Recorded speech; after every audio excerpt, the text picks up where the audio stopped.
Hello and welcome to another video. This one's going to be quite a short one.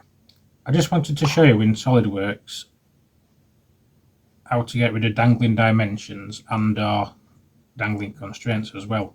As you can see over on the left hand side, it's highlighted in a yellowy colour, and if you right click on the sketch it gives a warning and it tells you that there are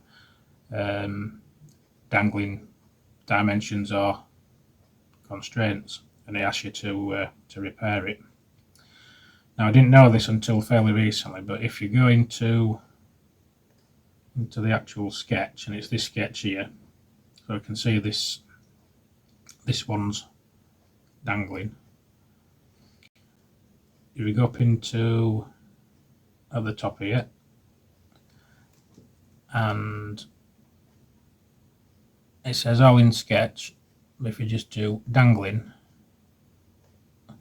I'll show you what that one, and what you can do is you can delete it. Now for that one dimension you'd probably just get it, delete it and reattach it, but when it comes to constraints or something that's a bit more complicated, yeah, it'd probably take a little bit more, and sometimes it is just easy just to delete everything that's dangling and carry on from there. So we come out of that, reattach this dimension to that, and that's it, that's done. Come out of the sketch and everything's back to white again on the left hand side there. Now don't get me wrong, I'm no expert really.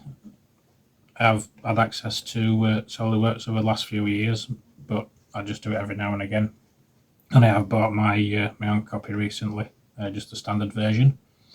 But yeah, I just thought I'd show you that because it's not something I've come across. Not that I've really looked at it or for it on YouTube, but I hope that helps somebody if you're getting that yellow colour on your sketches and features.